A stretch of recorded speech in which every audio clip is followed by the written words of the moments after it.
bituin si Boying Rimulya, si Director Matibag at saka yung isa pang Rimulya, si John Vic. Dahil ito yung mga tatlong tirador ng gobyerno na nagpapapangit ng pamamalakad ng ating pamahalaan at nagbibigay sa kanya ng hindi magandang reputasyon. Kaya nga Nasa linya po ng ating komunikasyon via Zoom si Attorney Virgilio Garcia. Attorney, good morning po. Jade at Admar po ang inyong mga kasama. Maraming salamat po sa inyong oras. magandang umaga, Jade and Admar. Magandang umaga sa inyong mga taga-subaybay na dumadami sa bawat araw. Opo. Magandang umaga po. Thank you, sir. At dumadami din po, napapansin namin, dumadami yung mga nakikiisa sa isinasagawa po ninyong pagtitipon dyan sa Liwasang Bonifacio.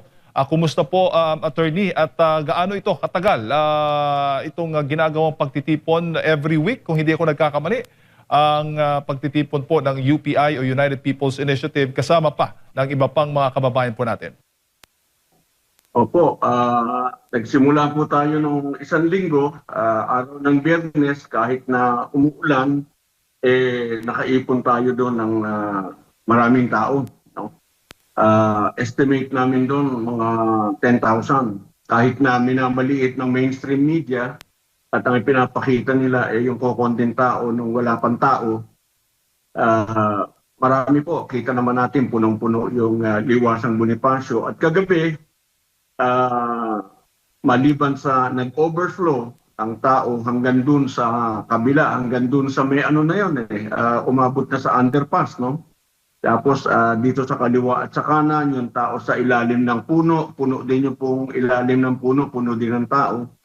At maliban doon ay meron na rin tayong kasabayan na rally na naganap sa Naga City, sa Cebu City, sa hanggang Basilan, sa Isabela, no? Meron din tayo sa Maramag, sa Bukidnon, meron pa sa Cotabato. Doon sa Cotabato City, nakakalungkot dahil although Freedom Park yung pagdadausan ng rally, out of respect kay Mayor, nag-apply tayo ng permit, which was granted. But eventually, they ordered it to, si Mayor ordered it canceled. Freedom Park yun . So again, out of respect, sabi namin dun sa local leaders, kayong bahala dyan, kayo mag-decide. But this is what's going to happen in the next activity. Sa susunod na pagdadaos ng rally ng taong bayan ay mas malawak, mas marami, and you can count on that.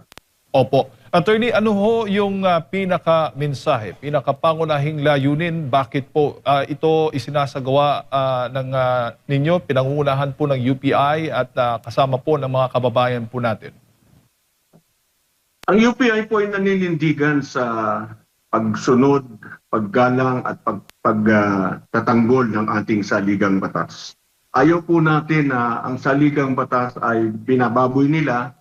Ayaw po natin na ang mga constitutional institutions that are supposed to protect the people are the ones running after people who are fighting for justice, who are fighting for truth, who are fighting for accountability. Ayaw po namin ng selective justice. Ano po? At kagabi sana, aking ipapahiwatig, sabi ko, para malakas na maipaparating natin sa Pangulo ang katotohanan na ang tao ay hindi na masaya sa pamamagitan ng pagpapakita na tayo ay marami na, maiparating natin na hindi natin gusto ang ginagawa ng tatlong opisyal, mataas na opisyal ng ating gobyerno. At hihilingin natin ang kanilang pagbibitiw para magkaroon naman ng patas at maayos na pamamahana sa ating gobyerno. Hindi po kami, ayaw po namin ng selective justice .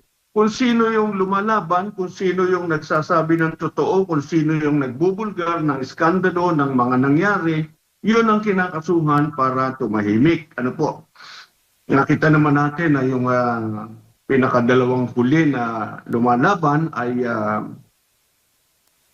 kinulong nila. para mapatahimik. Pero hindi po tatahimik ang taong bayan. Sabihin ko nga sana, Pangulong Marcos, pakinggan mo po ang taong bayan. Hindi po masaya sa nangyayari, hindi po masaya sa ginagawa ni Boying Rimulya, hindi po masaya sa ginagawa ni Direktor Matibag, hindi rin po masaya sa ginagawa ng mga kaalyado ninyong senador sa Senado. Maniwala po kayo sa amin, kahit po harangan ninyo ng barko at eroplano ang Malacanang, mararating kayo ng taong bayan. Opo. Attorney, hindi ito titigil, tama ba? Or magpapatuloy po itong sinasagawa po niyong pagtitipon na kada linggo?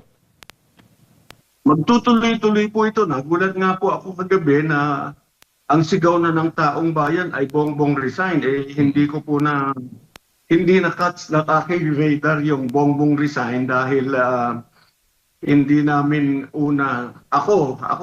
bilang Pangulo ng National President ng UPI, hindi ko nasagap na yun na pala ang damdamin ng taong bayan. Kaya sabi ko, ako hinihiling ko namang pagbitiwin si Boying Rimulya, si Director Matibag at saka yung isa pang Rimulya, si John Vic. Dahil ito yung mga tatlong tirador ng gobyerno na nagpapapangit ng pamamalakad ng ating pamahalaan at nagbibigay sa kanya ng hindi magandang reputasyon. Kaya nga negative 27 na siya. Intindihin niyo po yun, Mr. President. Hindi po biro-biro itong pinapakita ng taong bayan sa iyo. Maniwala po kayo sa amin.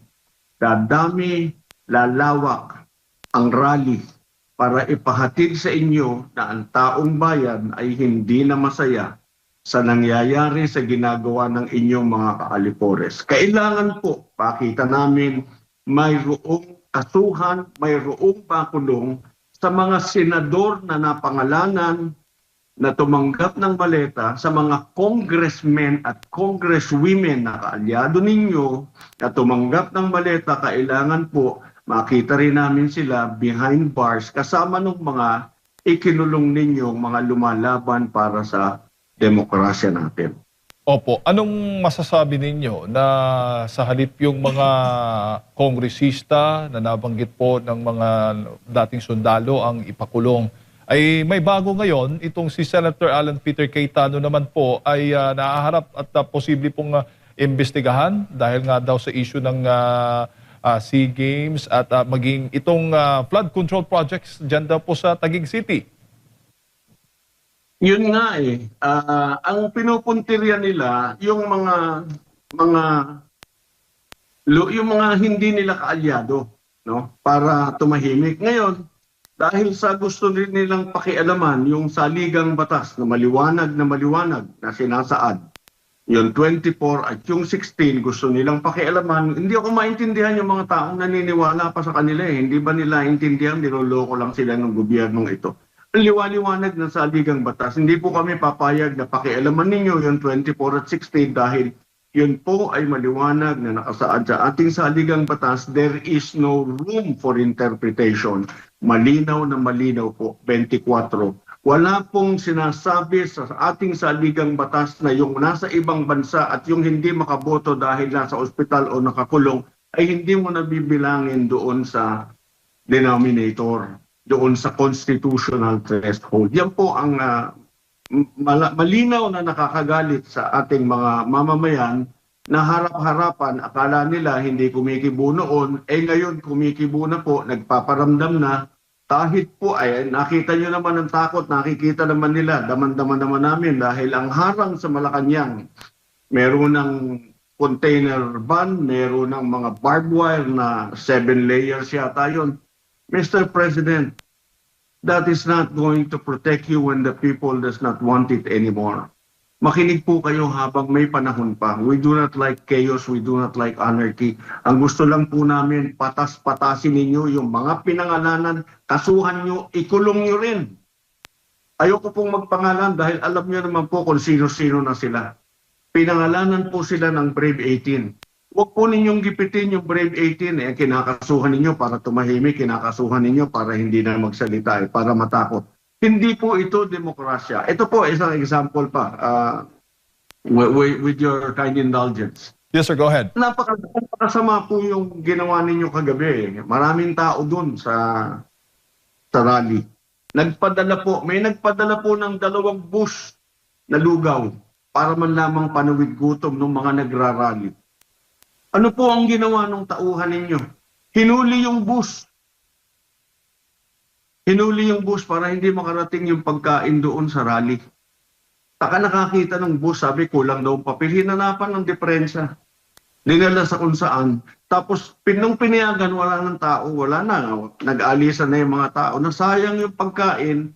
Natikis ninyo yung mamamayan na para magutom dahil nagrally, dahil pinapahatid sa inyo ang kanilang reklamo, ang kanilang pinapahatid sa inyo ang kanilang damdamin. Hindi nyo ba gusto yan? Tahimik, tahimik, tahimik na ipinararating sa inyo, ayaw po namin ang nangyayari.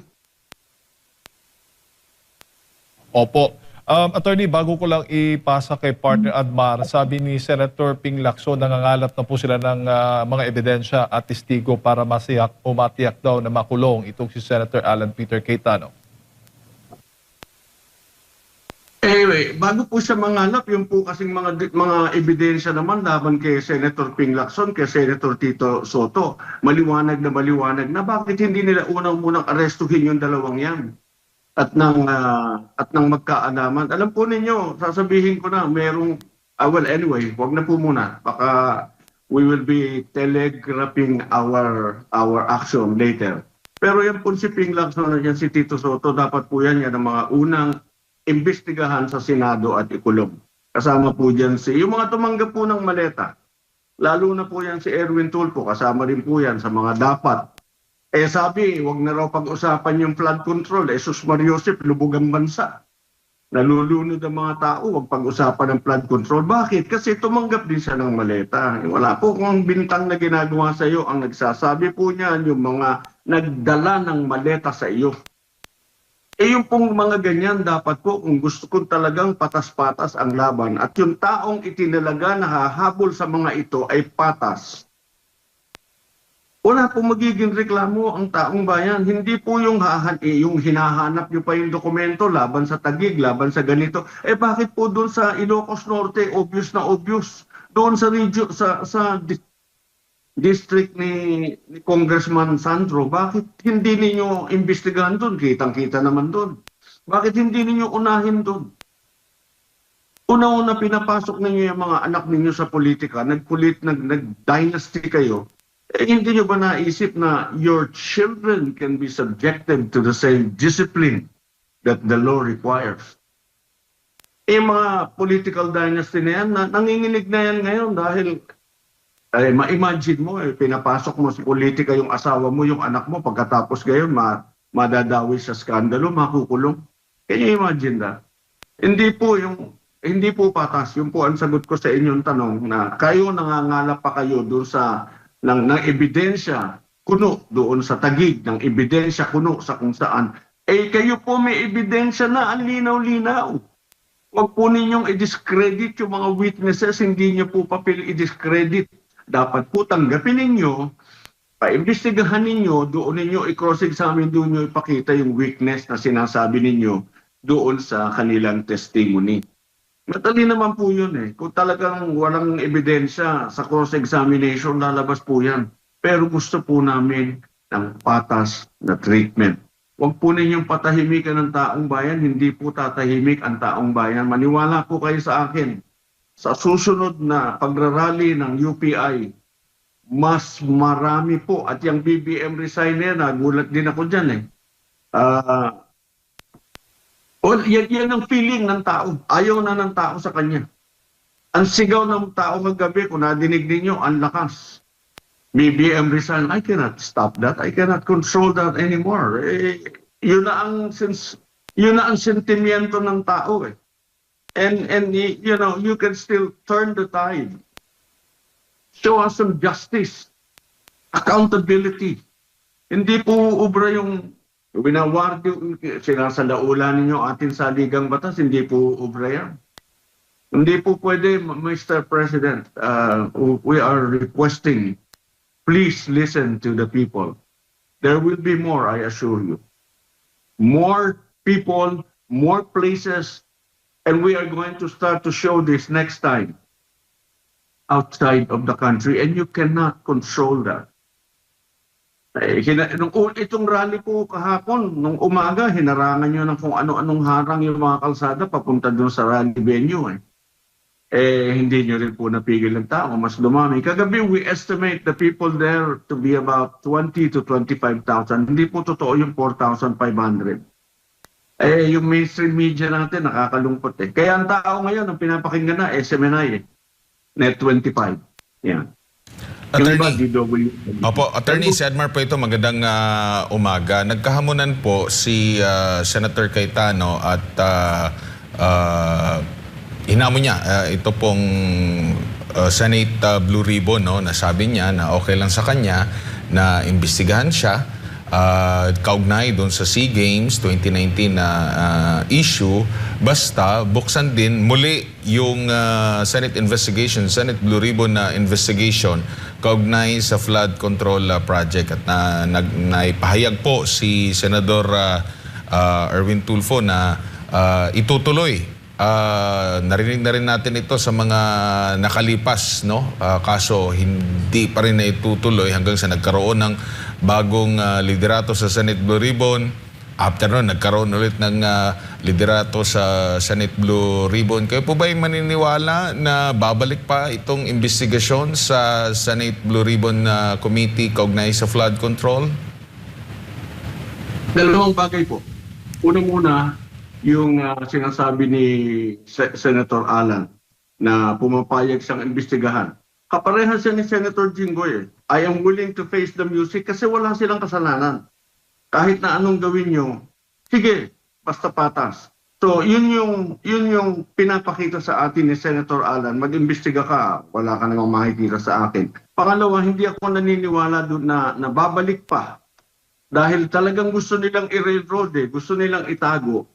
Yung gusto nilang iwalis under the rugs yung investigation ng flood control scandal, yung anomaly na yan kasi napakaraming tatamaan. Pero Mr. President, kung gusto mong makarating sa 2028, you have to incarcerate some of your people who is making your administration very ugly.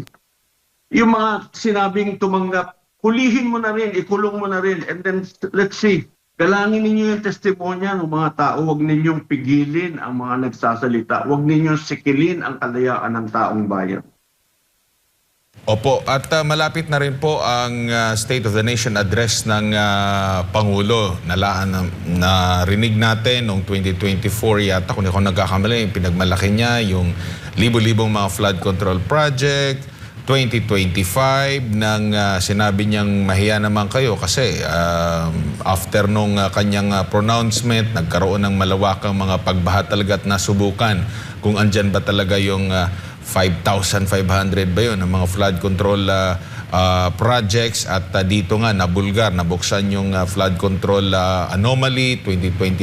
Yun nga, mahiya naman kayo. Sa 2026, ano po yung inaasahan ninyo at dapat pa bang paniwalaan ng taong bayan ang magiging pahayag ng Pangulo na nakikita nila kung ano ba ang realidad sa kasalukuyan na kinakaharap ng ating bansa ngayon?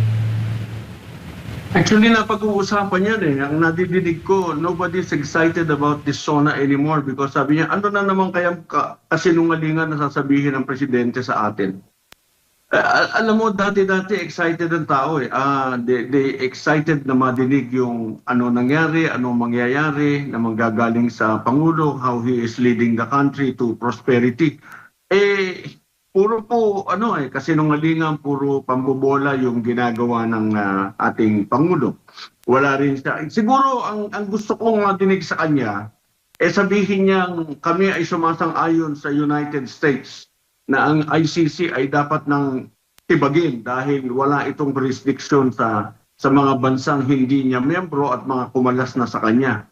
Na suportahan niya yung panawagan ni US Secretary of State Rubio na kailangan tibagin ang ICC dahil ito ay mapagpanggap na hukuman na sinasabing sila ang makapangyarihan at makapangyayari sa mga nangyayaring domestic issues sa isang bansa. Yun. Pero wala pong exciting about the SONA right now because the people are... Tingnan natin kung merong makikinig sa kanya. Yung mahiya naman kayo, nagagamit na yun sa kanila ngayon. Mahiya naman kayo. Magkulong naman kayo ng mga kaalyado ninyo. Ginawa pa ninyong chairman ng Blue Ribbon Committee. 10 maleta ang sabi ng Brave 18 na dineliver sa kanya, pwera pa sa mga paper bag at sa mga expandable envelopes na tinanggap niya. Hindi po yan galing sa akin, galing sa Brave 18. Bakit siya pa ang naging chairman? Bakit siya pa yung magsasalitang? Kalimutan na natin yan, let's move on.